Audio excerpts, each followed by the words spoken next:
Welcome, everyone. We are live.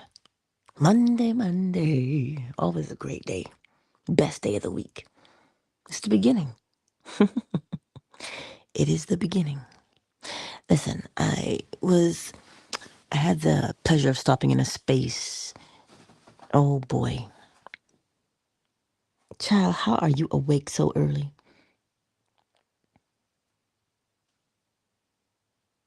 Give him a minute. Give him a minute. Fine, a little bit. Fine. I had the pleasure of being in a space, but I couldn't share or speak because I was at work. And so, well, he's Supreme Rico. Oh,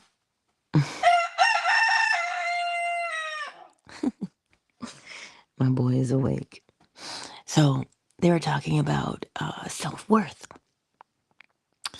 and it brought me all the way back to this one little scripture. But who do you say I am? Who do you say I am? Dot, dot, dot is the reason it brought me back to that is because we all talk about self-worth as being this most important thing. It is, but it is not. Self-worth is one of those words like self-love. It's just one of those words that it's a catchphrase now, right? But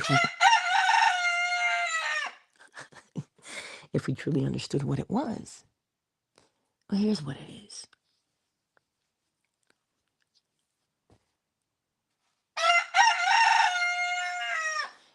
It has put us in a position where we constantly seek validation.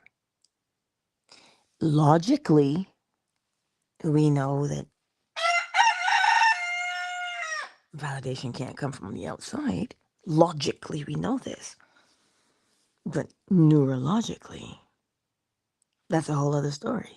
Neurologically, we seek it out. We just do. We all want to get the pat on the back. We all want to feel good about ourselves.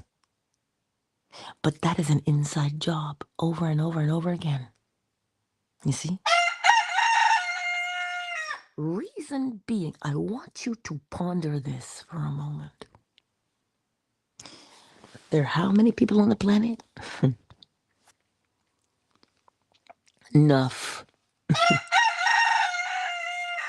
There are enough people on the planet. And at any given time, everybody is in a different mood, a different frame of mind. So if you lived your life based upon the whims or the moods of others, what will happen to you?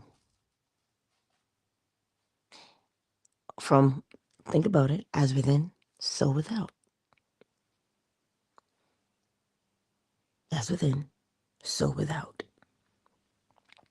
So, if you encounter Tom, Dick, Harry, Mary Jane, George, Peter, all of them, and you change your inside, change your mood so that you could accommodate each person, I want you to think about what kind of an existence that would be for you. You see, we often try to please others. Why? Well, so we'll be liked. Everybody wants to be liked. Trust me, nobody wants to be disliked. Ooh, oh my.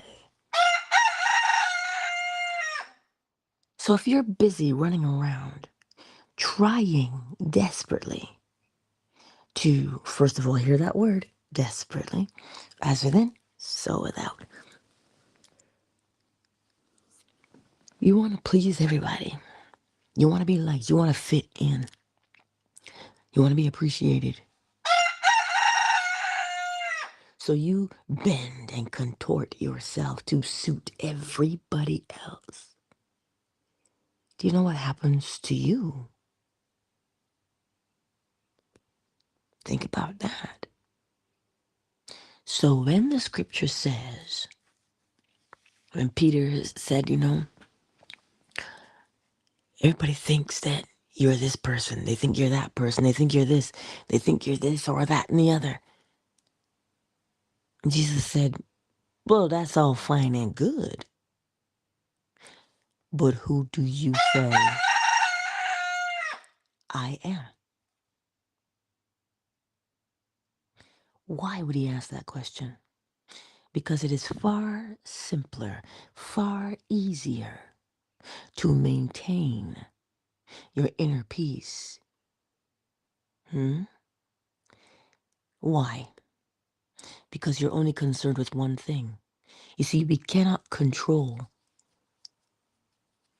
the moods of others. That's their job.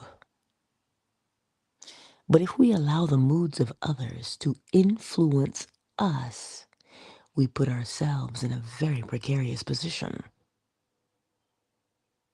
I want you to ponder that. So if you have one thing and you say, this is who I am, well, now you set the pace. You set the parameters. You are the one to set the tone. To say, listen, I am this, or I am that. Period. It is far simpler to be in control of what your mood is because you know the outcome of your mood. But if you pick up somebody else's mood, well, I got to do it because I'd be a disappointment if I wasn't. You know how family is, right? Sometimes they're the first ones to say, look at you. Aren't you 40? Shouldn't you be further ahead in life? If you live to please the masses, you will always be disappointed because you do not know at any given time what each person in the mass wants from you. But if you set the tone, you set the pace by determining who I am is, you're always going to be right. Because there's not 8 billion. So as important as it is for us to get that pat on the back, remember who pats the back first. You pat your back first.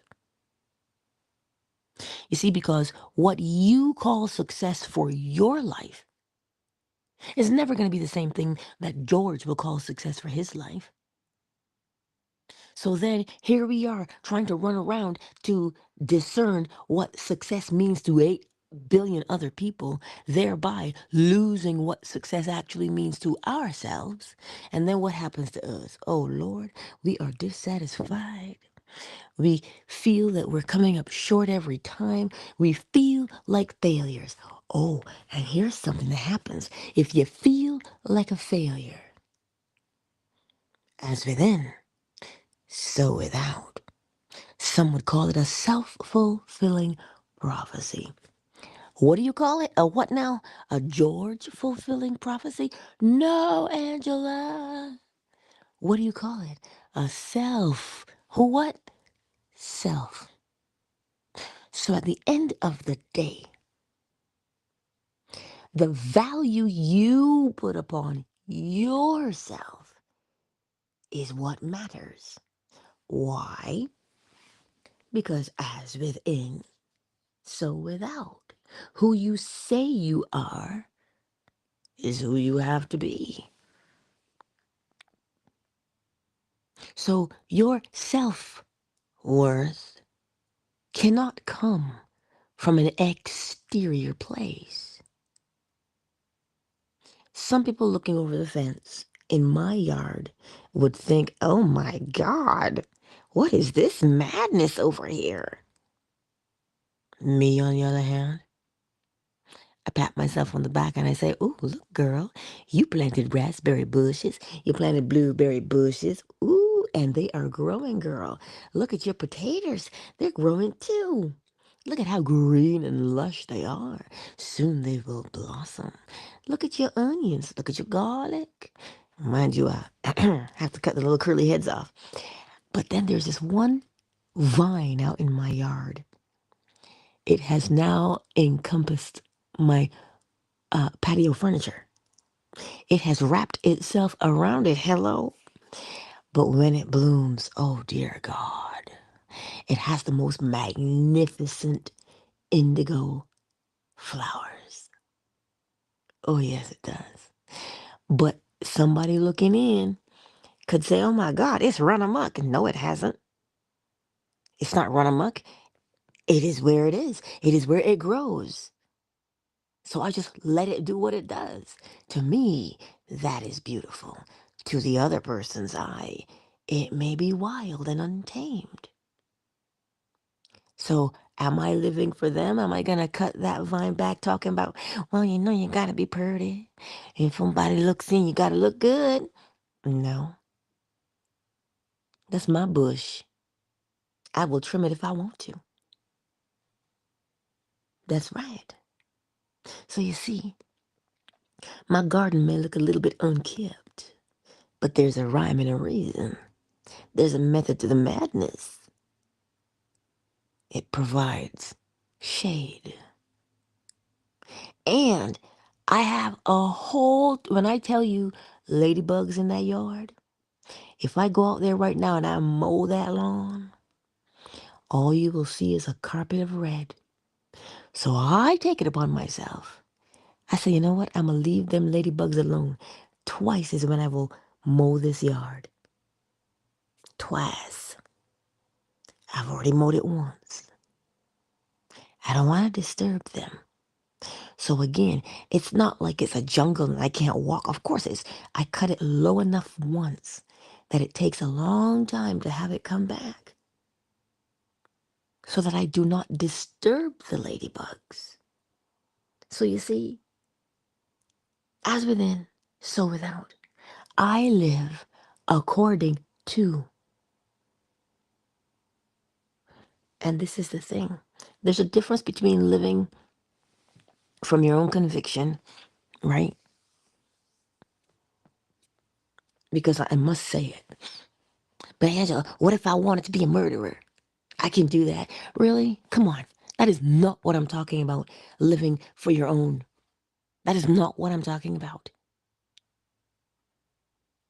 Look at where that is coming from. As within, so without. You must have incredible pain on the inside if you want to inflict it on the outside. So check yourself. So who is it that you say I am is? That is always going to be the most important opinion there is. Only yours. So if you're walking around these streets talking about, oh my God, I'm fat. Oh my God, I'm ugly.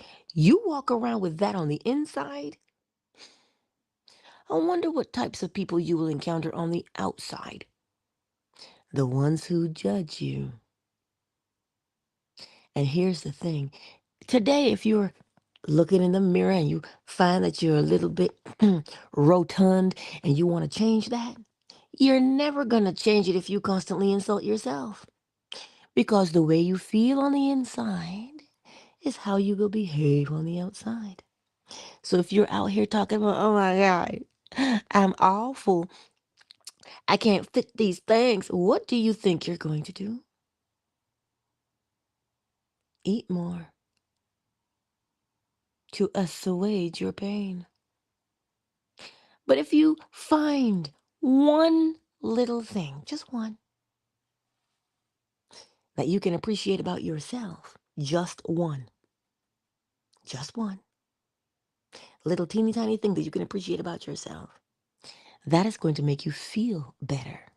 And when you feel better, oh my, now you are inspired to walk more. You're inspired to drink more water. You are inspired to eat more fruits and veg. You are inspired to go hiking. Thereby doing what? Becoming more healthy gradually. Instead of looking at the TV, looking at influencers talking about, oh, big back. Oh, you think that's going to make you feel better? No, it won't. So you take the time to find just one. And if you tell me, Angela, there is nothing good I can find about myself, I will say to you, lies. There is always something good because there is only good. So if you take the time to look for it, you will find it. And when you find that one good thing, let me tell you something, Linda, milk it for all it is worth. Why? Because look at how much time we spend milking all the other things that really bear us no goodness. Hmm? But they cause undue mental suffering. But yet we milk those. Oh, you see, your mother was right. Oh, your father was right. Uh-huh. Everybody was right about you. Who's everybody? There's only one voice that matters, and it is yours. So if all the others have nothing good to say about you, you better find something good to say about yourself. Listen, it could be the fact that you have a gap. I can only talk from my own experiences. And according to my dentist, my gap is 5 millimeters wide. In Barbados, that's the size of a carrot root. Okay? It is wide. Hello.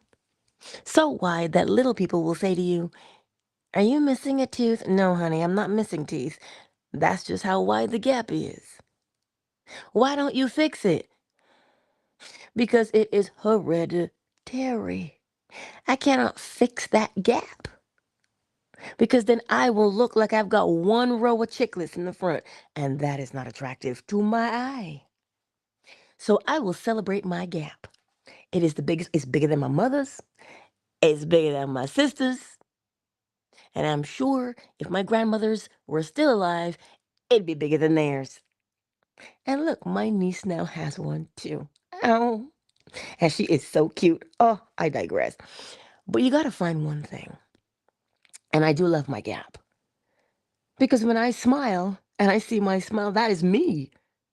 Nobody else looks like that. That is me. Because everywhere you go, everybody's got the Hollywood smile now.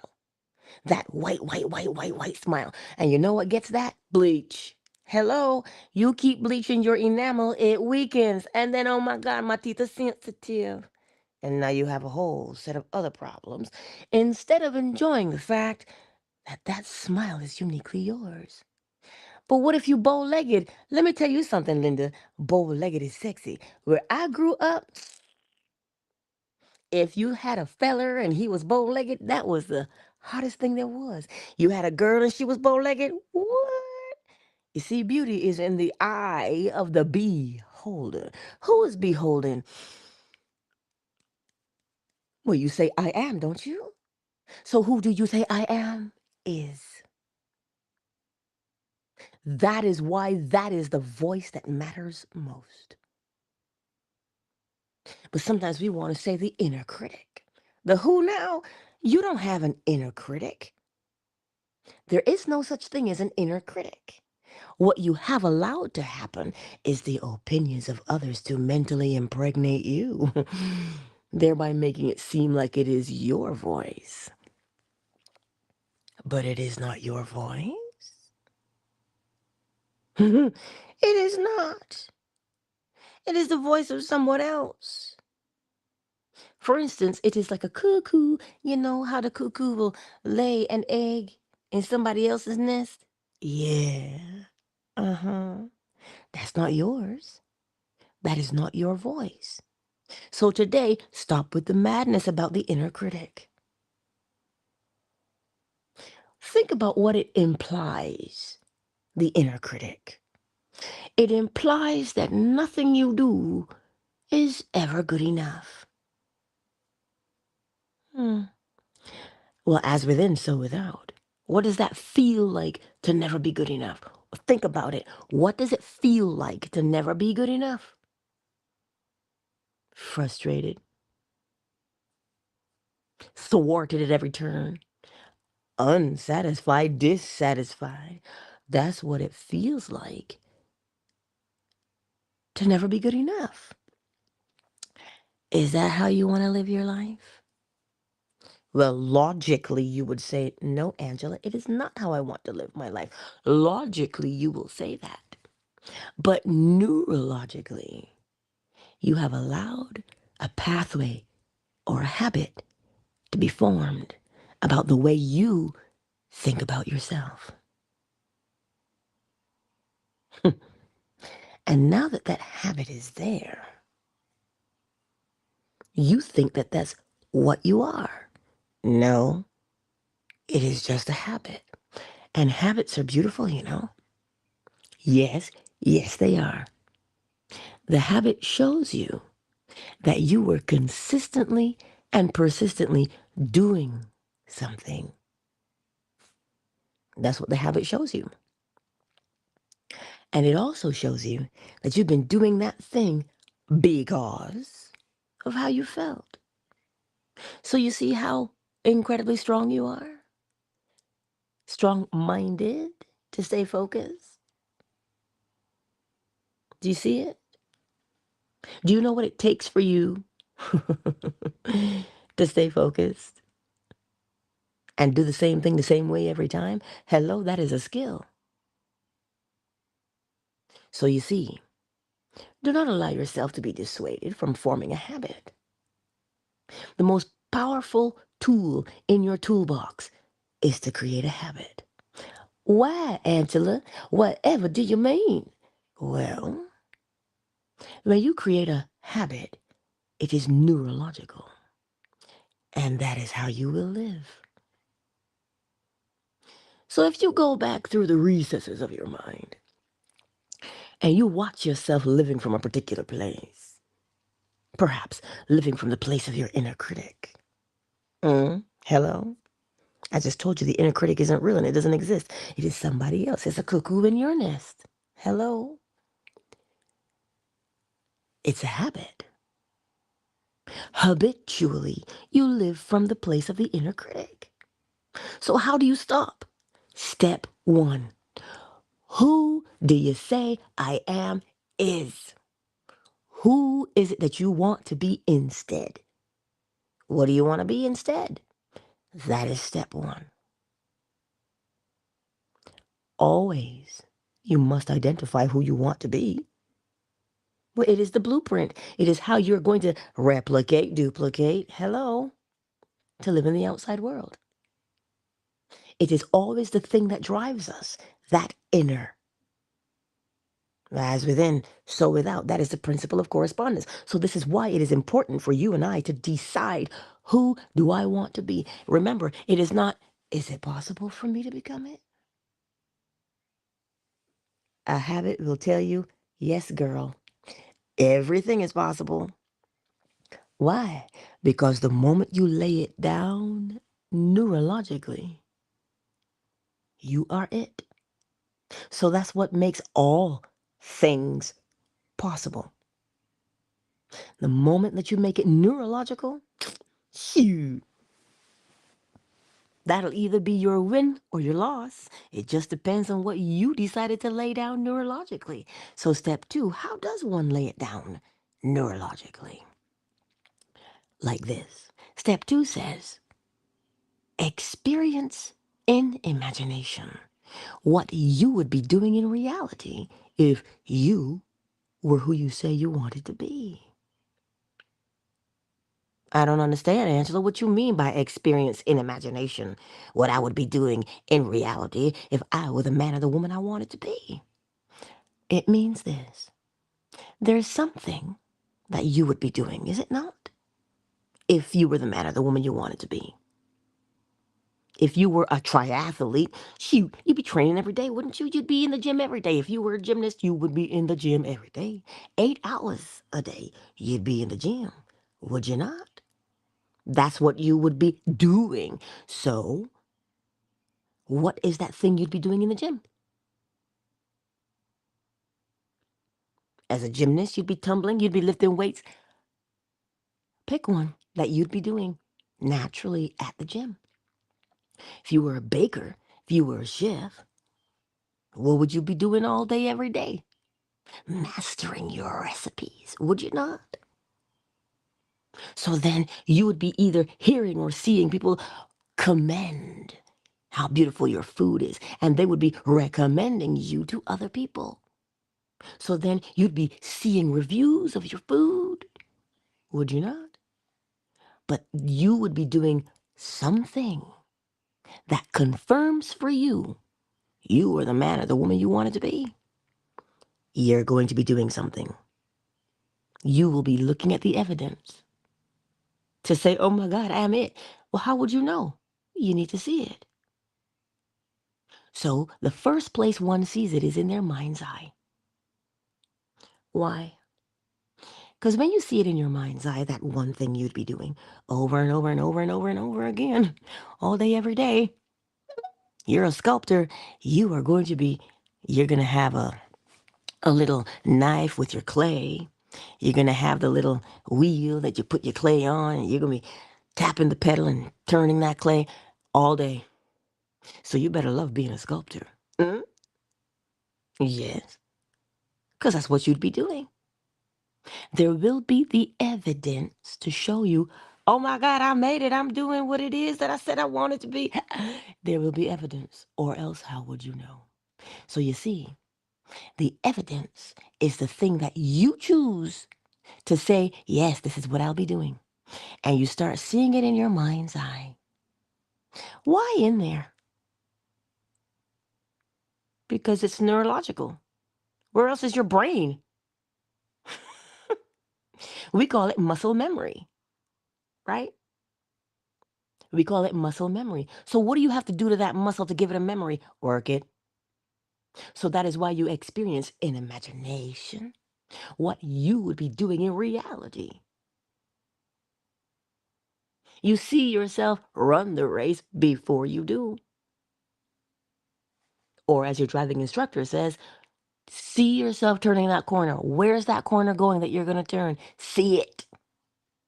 So over and over and over in your mind's eye, you see what you would be doing now, not just seeing as in visualizing, seeing the way the dancer does. Every time you see a dancer, where they at? In the studio, in front of a mirror. Why are you going to be in front of the mirror? Because you have to see what you are doing. Why do you need to see it? So that if you get the step wrong, you can say, whoa, whoa, that's not the step, baby, let's do it again. Because the step is supposed to look like this. And you show yourself what the step looks like and you do it.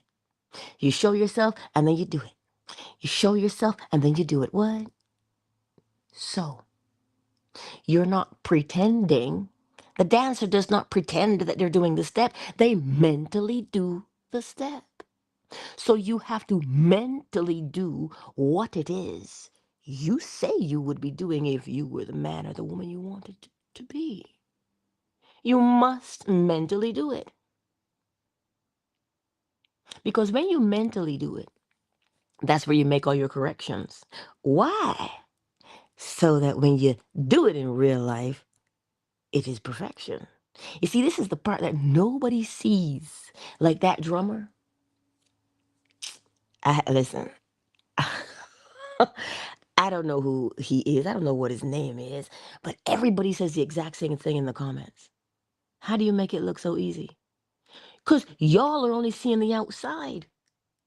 But what you don't see is the mental work that he does. Mentally, he plays the drums first. He hears the rhythm in his head. And as he hears the rhythm in his head, he feels it in his body. So that when he hits the drum the way he hears it in his head, he knows he is right. But if he hits it and he's off, how does he know he's off? He's hearing it somewhere in his mind's eye.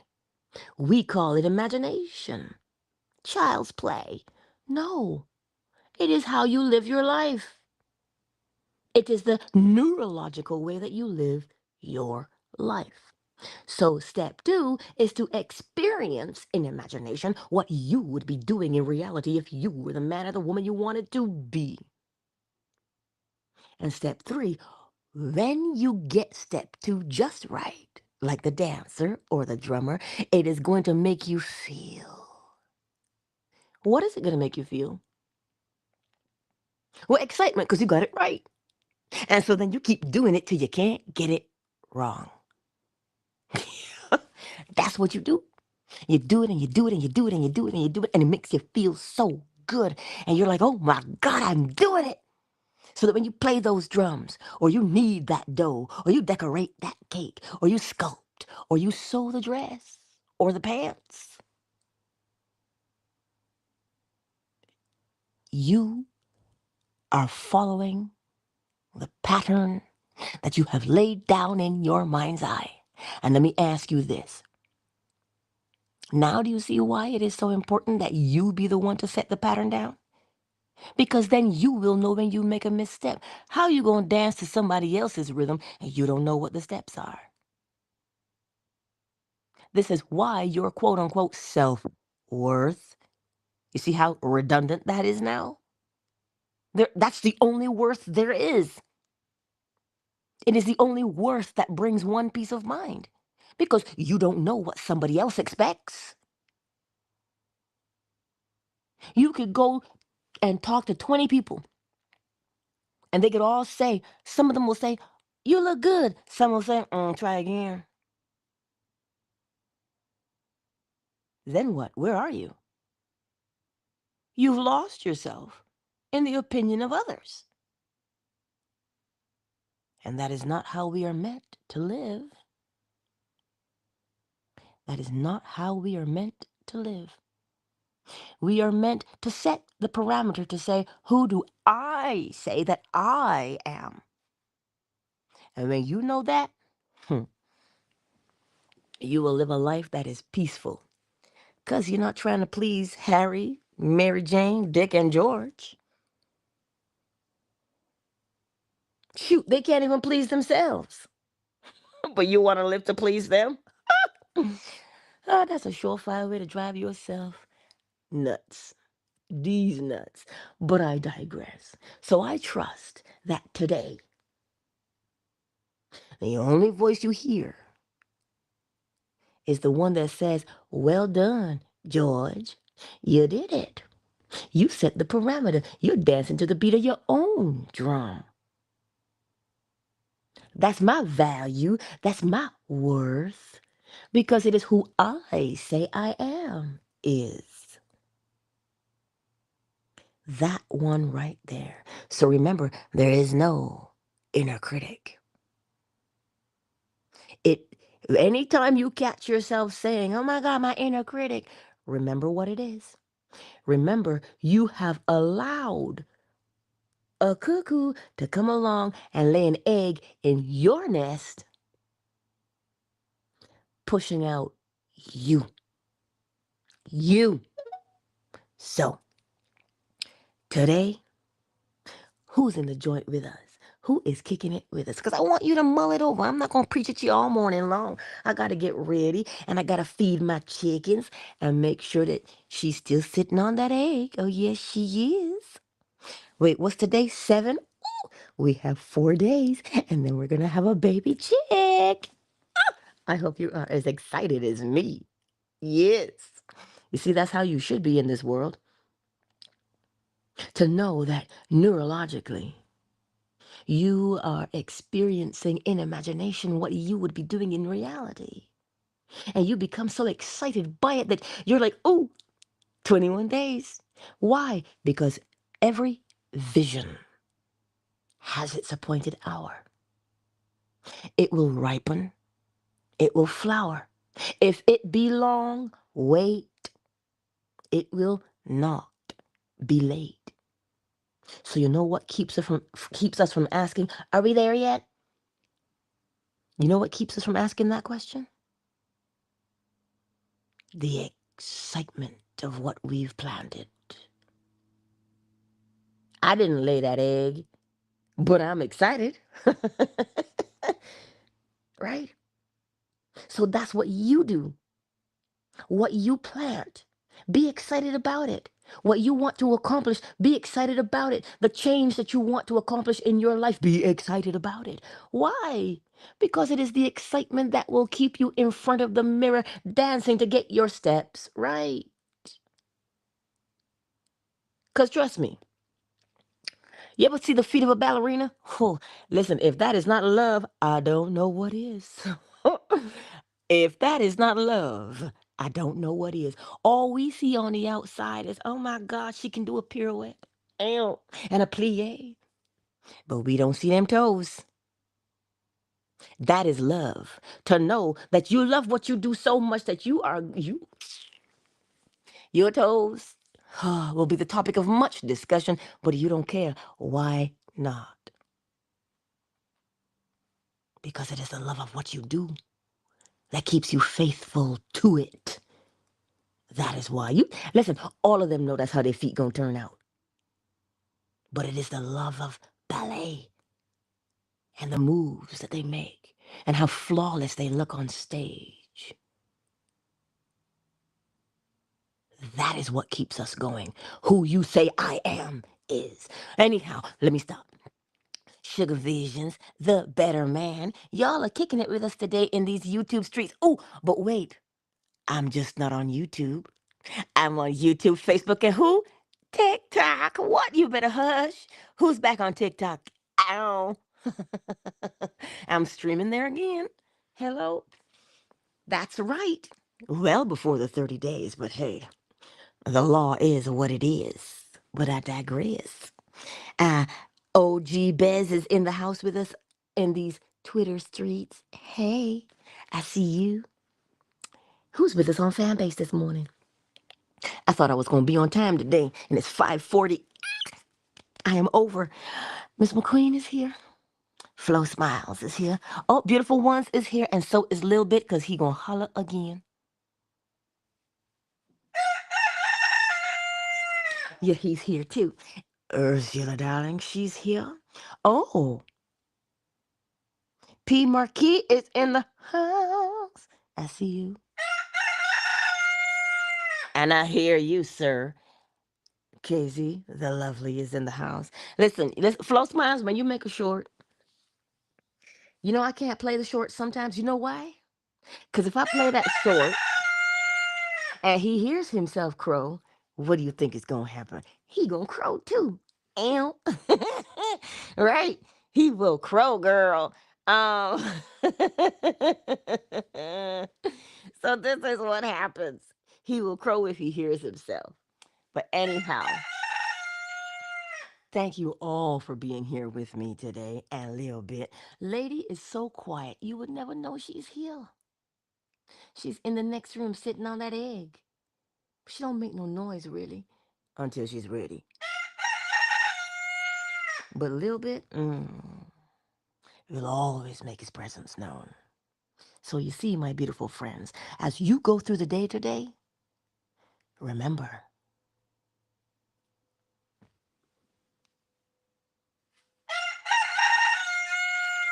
who I am is. Who am I? Remember, who am I? Who am I? Not according to George, not according to your mama. If my mother's listening, hey, mommy, because she does listen, she'll tell me, I was listening to you this morning. I say, yes, mama. It is not who your mother says you are, not who your father says you are.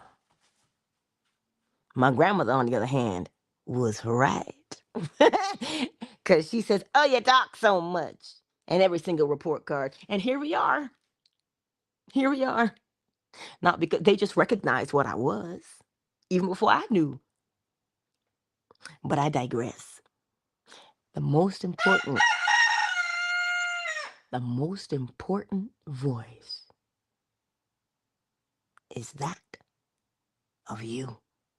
As within, so without. So whatever that voice tells you, I'm not talking about jump in front of a car. That's not the voice I'm talking about, because that's not yours either. Any voice that tells you to hurt yourself or hurt somebody else is not yours. I'm telling you. Check that, but it is not yours. Know the difference, right? And with that, my beautiful friends, countdown initiated. 5, 4, 3, 2, 1. Much love to each and every one of you who join us here every day, Monday through Friday, 7 a.m. Eastern Standard Time. I'm trying to go. I'm trying to hurry. I know you're hungry. Shoot. YouTube, Facebook, TikTok, Twitter fan base. I'll see y'all again on the morrow, 7 a.m. Eastern Standard Time. Much love. Fan base, you know I always close you last. Tee hee.